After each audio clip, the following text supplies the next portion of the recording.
centre d'accueil, je faisais partie d'une congrégation religieuse. Hein.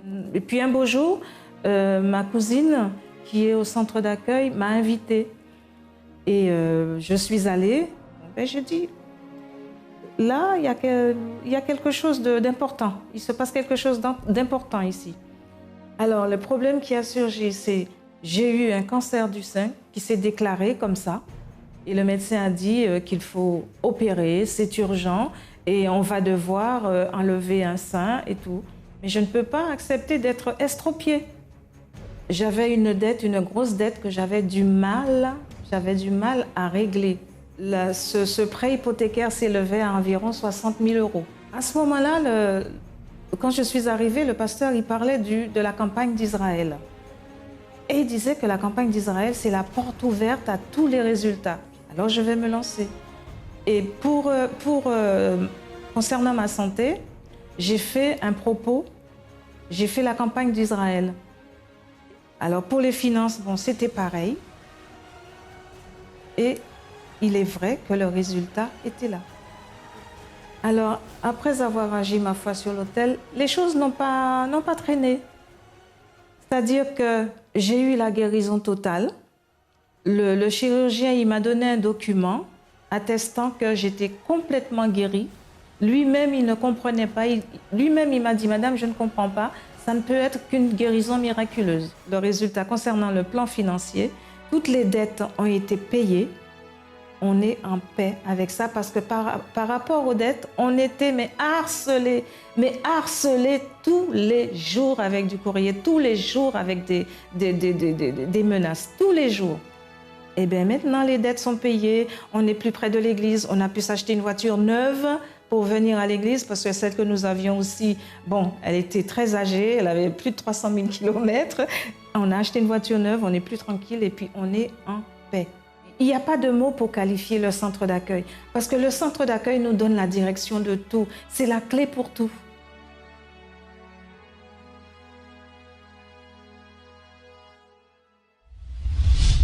Bonjour à tous, soyez bienvenus à cette émission France en direct.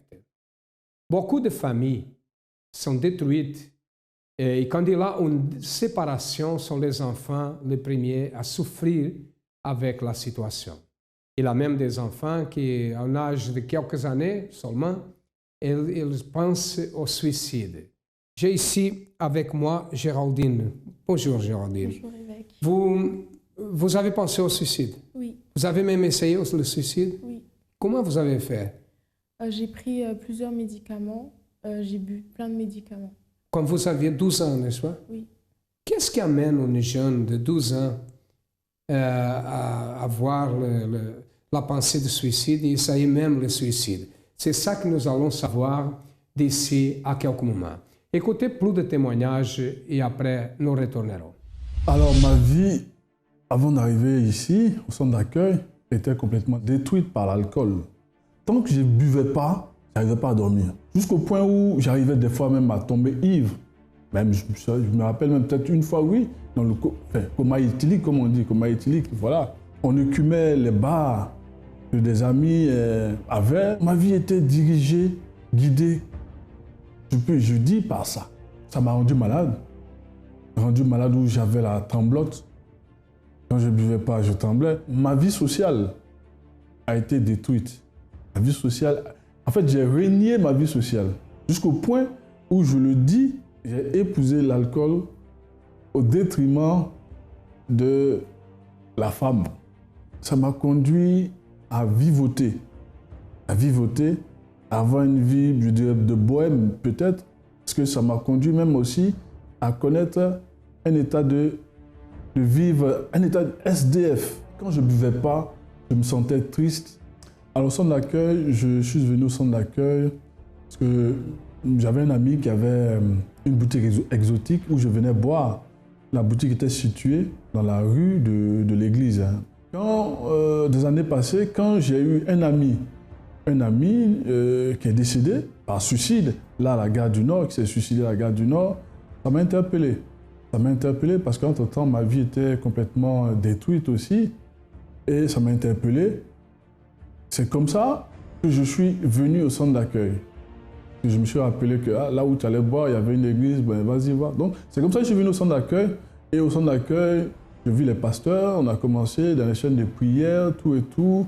Et également est venu après, dans l'année 2013, la campagne d'Israël, à laquelle j'ai participé. J'assistais également aux séances de délivrance les vendredis, surtout la délivrance les vendredis, parce que je savais déjà le problème que j'avais, le problème d'alcool, qui avait complètement détruit ma vie sociale, familiale et puis même professionnelle.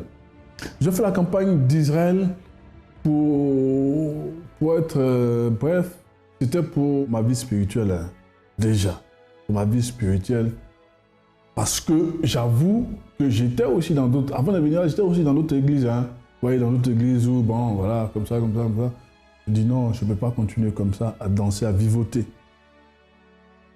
Je veux bâtir ma vie sur le roc, sur le rocher que tu es. Mais c'est vrai, ma vie spirituelle, mais également ma vie financière et professionnelle. Donc, Seigneur, voilà. Toi-même, tu sais, tu me connais, je n'ai pas de grands mots ni de grandes phrases à faire. Je suis allé creuser, voilà. Donc, c'est comme ça que j'ai fait mon sacrifice. Ma vie actuellement, ma vie, ce que je suis libre et j'ai la paix. J'ai la paix, j'ai les moyens, les conditions d'aller vers les autres. J'ai cette, comment on appelle, cette assurance d'aller vers les autres. Parce qu'avant, j'étais très enfermé. Le cadeau, le merveilleux cadeau que Dieu m'a fait, c'est ça, c'est la paix intérieure en moi. Parce que je ne connaissais pas mon identité. L'alcool, la cigarette, la vie mondaine, ça c'est du passé. Et ensuite, ma vie professionnelle, financière, bénie. Le centre d'accueil, je peux dire que c'est une école, un endroit où on agit la foi. Je suis heureux parce que j'ai la paix et libre. J'étais quelqu'un qui était très nerveux, il n'y avait pas la sagesse. À l'intérieur de moi, ça n'allait pas. Je n'écoutais pas mon épouse, même au travail, je n'écoutais personne au travail aussi. Il pouvait parler, mais je n'écoutais pas. Dans ma vie, rien n'avançait. Tout ce que je faisais, c'était l'échec. Et j'ai connu le centre d'accueil par ma fille, qui un jour qui m'a amené un semeur.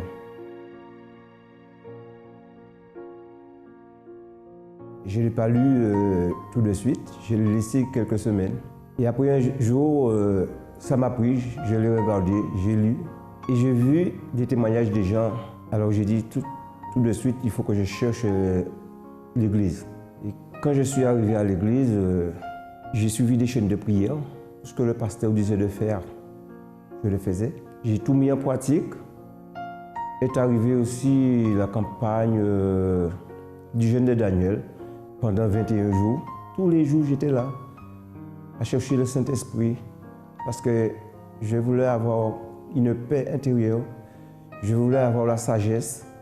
J'ai demandé à mon Dieu, il faut que je change parce que je n'avais pas la paix, je n'avais pas de sagesse. J'ai prié tous les jours pour ça, jusqu'au dernier jour du Saint-Esprit. À partir de ce moment-là, quand j'ai mis tout en pratique, il y avait eu un grand changement en moi qui s'est opéré. Et à partir de ce jour-là, j'avais complètement changé. J'avais la paix, j'avais la sagesse. Tout avait changé en moi. Mon caractère a complètement changé. À la maison, bon, quand mon épouse me parlait, j'obéissais tout de suite. Or avant, bon, elle pouvait parler, je n'écoutais pas. Dans le travail, le collègue aussi, ça a changé aussi avec le collègue. Bon, on me disait de faire aussi, faire ça, bon. J'allais le faire tout de suite. J'ai dit merci, Saint-Esprit, de m'avoir changé, de m'avoir écouté. Je le remercie de tout mon cœur. Géraldine, qu'est-ce qui amène une jeune, un enfant de 12 ans, à essayer le suicide? Moi, j'étais très dépressive par rapport à la séparation de mes parents. Séparation. Ils se sont séparés à quel âge? Vous avez quel âge? J'avais 10 ans quand mes parents se sont séparés et j'ai dû vivre avec mon père et en fait, ça ne se passait pas du tout bien. Je me sentais incomprise. J'étais seule en fait, c'est-à-dire que je ne pouvais pas m'exprimer dans ma famille. J'avais plein de complexes en fait à l'intérieur de moi que je gardais. Et j'étais très d'apparence, c'est-à-dire que je ne montrais jamais aux gens que ça n'allait pas, que je souffrais intérieurement. Et justement, cet acte que j'ai commis à l'âge de 12 ans, c'était vraiment... c'est parce que ce jour-là, j'en pouvais plus, en fait. Je voulais finir avec ma vie parce que je ne trouvais pas de sens, en fait, à ma vie. Vous croyez en Dieu? Oui, je croyais en Dieu. Oui. Mais vous croyez comment? Qu'il est bon, qu'il est le Dieu créateur? De quelle manière? Quel type de foi? Je croyais juste en Dieu. Après, je ne connaissais pas tout ce qu'était la foi, pratiquer, etc. Non, je connaissais juste Dieu, mais parce que quand j'étais petite, j'allais à l'église, mais c'est tout. Beaucoup de personnes connaissent le nom de Dieu, connaissent la Bible, disent même que Dieu, il est bon, il est venu pour nous sauver, envoyer son Fils. Mais le résultat, quel est le résultat? Si ça est écrit, nous croyons vraiment, alors le miracle doit être réalisé. Mais qu'est-ce qu'il manque? Mais qu'est-ce qu'il manque faire pour que le miracle soit réalisé? N'est pas seulement prier, seulement parler. C'est nécessaire que nous agissions. Écoutez plus de témoignages et après nous retournerons. Comment était votre vie? Elle était complètement détruite. J'avais beaucoup de problèmes. J'étais vicié dans l'alcool, drogue. J'étais aussi dealer, vol. De vol? Toutes sortes de vols. J'avais tout fait. J'ai fait que ça. Du matin jusqu'au soir, j'ai fait que ça. Vous savez le bien que le centre d'accueil a fait? Ce n'était pas le centre d'accueil, qui ça, des gens qui étaient ici étaient déjà voulu aussi. Hein? Qu'est-ce que l'Église a fait? L'Église a sauvé beaucoup de personnes, non seulement lui, mais beaucoup de personnes qui étaient peut-être allées être victimes de ça. Vol, votre vie détruite. Célibat aussi. J'ai vie sentimentale détruite, vie spirituelle détruite. Dans la semaine, 2 ou 3 fois chaque nuit, il y a quelqu'un qui vient prendre la m'étouffer. Je n'arrive pas à respirer, je n'arrive pas à crier. Presque chaque nuit, c'était comme ça. La mort. La mort, voilà. Vous m'avez dit une fois que vous avez pensé au suicide. À un moment donné de ma vie, j'avais tellement de problèmes, j'avais la haine aussi contre beaucoup de personnes. J'ai pris la décision de suivre un groupe armé. Chaque week-end, je partais voir un ami, on buvait ensemble parce que j'étais aussi vicié dans l'alcool. J'étais, on peut dire, Aussi vicié dans l'alcool. C'est ça le plus grand problème que j'avais. Alors, chaque week-end, on s'assied ensemble pour boire. Une fois, je suis rentré, il m'a tendu un semeur. Il m'a dit, j'ai trouvé dans ma boîte aux lettres, parce qu'il me voit, des fois, je suis intéressé à lire la Bible, je cherche. Il m'a jeté comme ça un semeur, il m'a dit, viens, peut-être ça va, tu vas dire que tu aimes ça. Alors, quand je commence à lire, j'ai vu certains témoignages des personnes qui, même probablement viciées dans les drogues, dans l'alcool. Alors, j'ai dit, je vais partir, je vais essayer. Je voulais venir, mais je n'arrive pas. Je n'arrive pas. À chaque fois que je viens, je retourne de la porte. À chaque fois. Je suis rentré 1 fois, 2 fois, 3 fois. Alors une fois, je voulais rentrer, je suis revenu. Il y a une ouvrière qui m'a appelé. Venez, monsieur. Et il m'a touché la main. Et après, je suis rentré. Sinon, je ne rentrais jamais sinon. Ça, c'est une guerre. Dieu l'appelait et le diable vient. Dieu l'appelait, il marchait, le diable vient ici, n'est-ce pas? Mais un jour, vous avez resté. Après, oui, je suis rentré. Qu'est-ce que Dieu a fait? Il a tout changé. J'ai arrêté de tous les vices. En plus, c'est tout de suite. Parce que quand je suis rentré, j'ai trouvé des compagnies d'Israël. 1 semaine ou 15 jours. J'ai commencé déjà à participer, sacrifier compagnie d'Israël, à participer à des propos de prière, des chaînes de prière. Qui êtes-vous aujourd'hui? Maintenant, je suis bien. Je suis plus vicié. Je suis bien. J'ai la paix. Je dors bien. Je suis marié. Avant, j'avais pas de logement. Maintenant, je suis bien dans un logement. J'ai tout ce qu'il faut. Tout a changé. Complètement. Amen, grâce à Dieu. Et que Dieu bénisse. Avant de venir, j'étais avec ma famille. J'étais avec ma famille au pays. Je suis arrivée ici en 2002 et j'étais hébergée par ma tante. Donc c'est par elle que j'ai connu le centre d'accueil. Mais de ma famille, en fait, il y avait beaucoup de problèmes puisque mon père était dans l'occultisme, dans la Rose-Croix. Et donc, pour ceux qui connaissent, c'est une secte où les gens sont parfois amenés à faire des sacrifices humains, soit pour une position sociale, soit pour acquérir des biens. Et donc, mon père a commencé dès l'université, dans la secte, et au fur et à mesure, on demandait toujours plus. Donc, ce qui fait qu'à la maison, quand mon père et ma mère se sont mariés, ma mère ne connaissait pas encore Dieu. Après, quand ma mère a donné sa vie à Jésus, il y avait des confrontations, il y avait des conflits, des disputes au quotidien. Et à la maison, ça n'allait pas du tout. Ça n'allait pas. Et moi, personnellement, j'étais toujours malade. C'était 3 fois, 4 fois dans l'année, j'étais malade. Et c'était vraiment... Des fois, je tombais dans les pommes à l'école, on me ramenait à la maison. J'étais vraiment dans une oppression constante. Et même à la maison, on sentait qu'il y avait quelque chose qui n'allait pas. On sentait qu'il y avait quelque chose qui n'allait pas, que papa, il faisait des choses qui n'étaient pas vraiment honnêtes.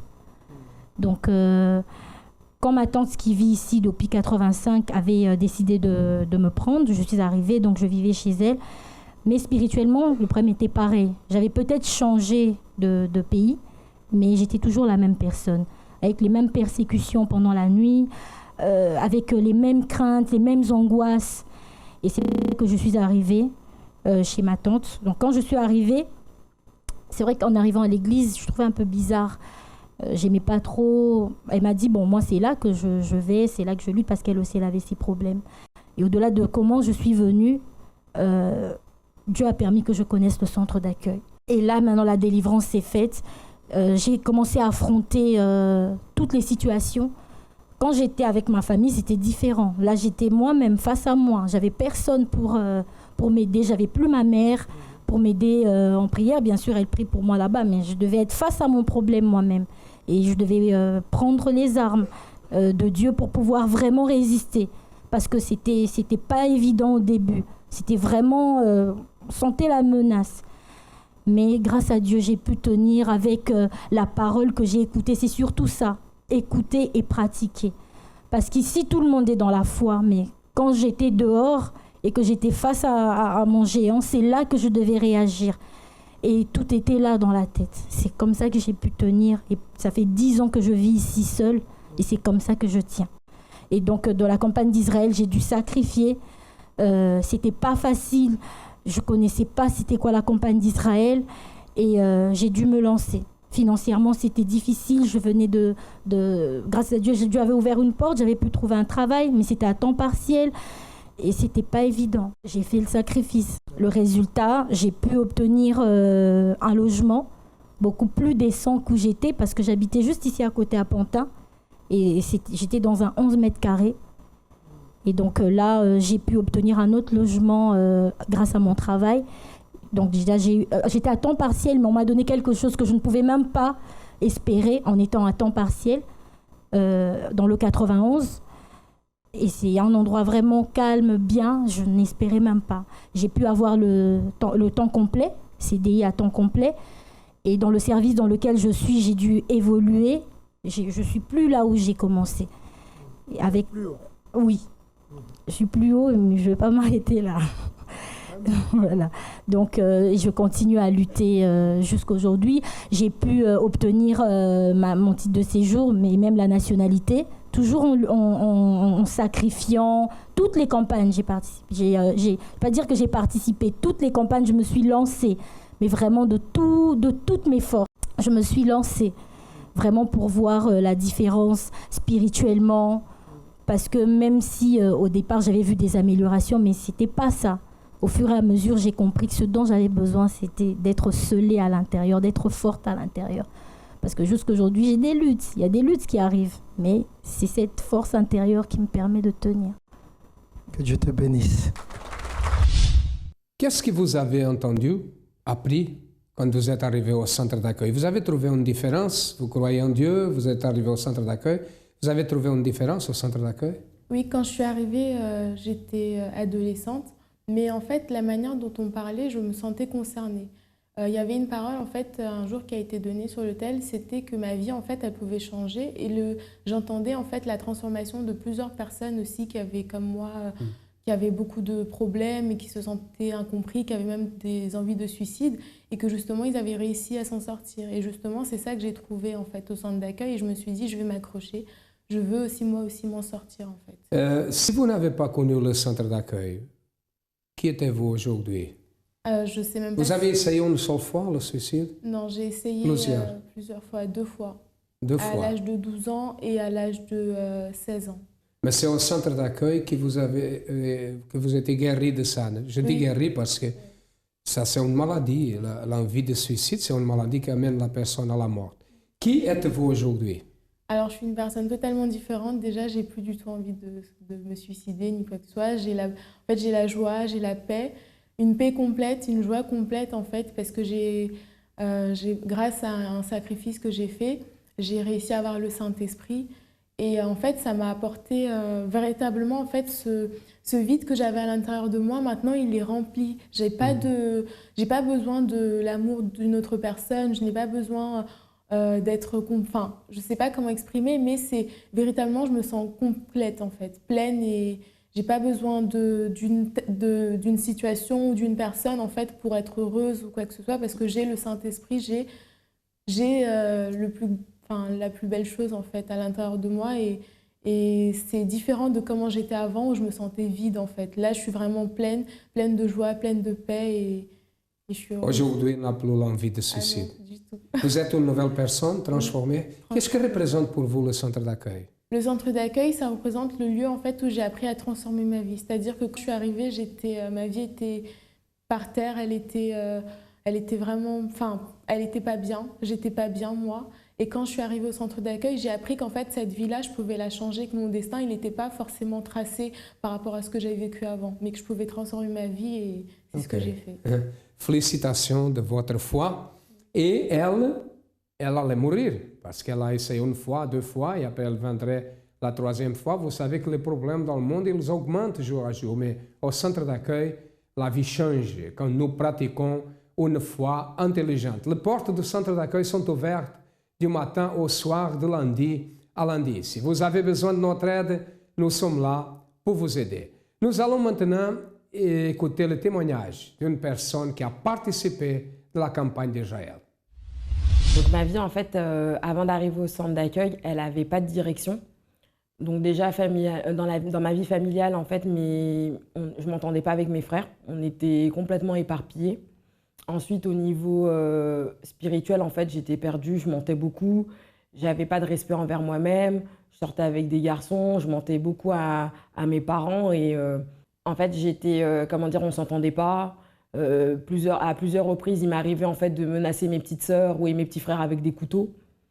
Et en fait, je leur faisais peur. Ils n'avaient pas confiance en moi, je leur faisais vraiment peur.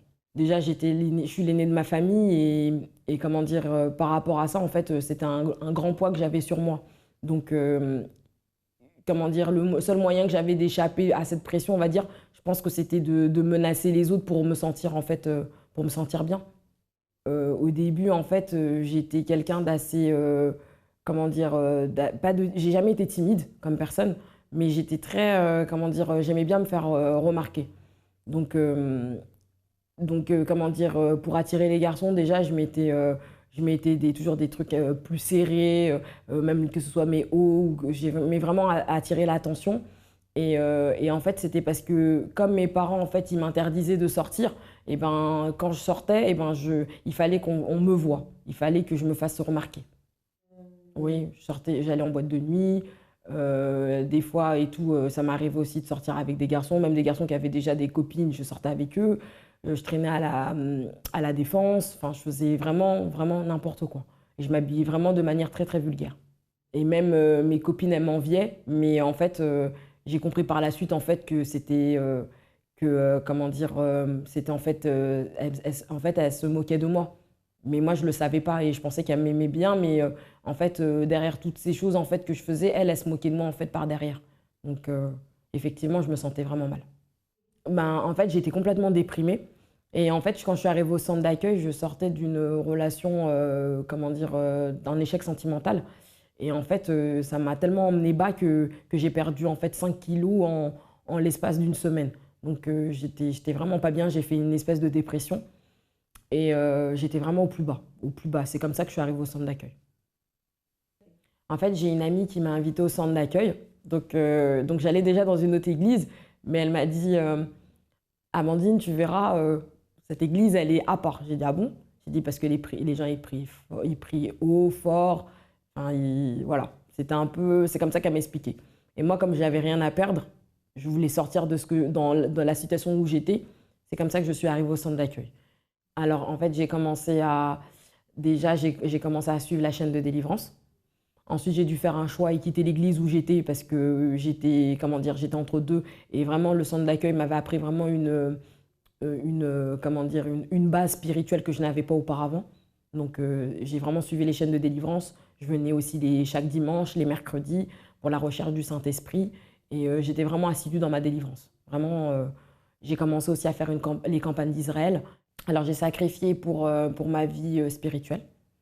J'ai sacrifié pour ma vie professionnelle. Et à chaque fois, j'ai eu la victoire.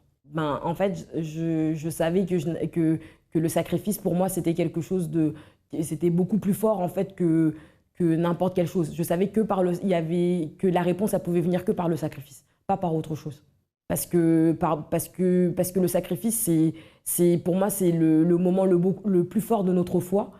Et en fait, je savais que c'était là où ma réponse allait tomber. Alors déjà, j'ai été complètement délivrée. J'ai reçu le Saint-Esprit.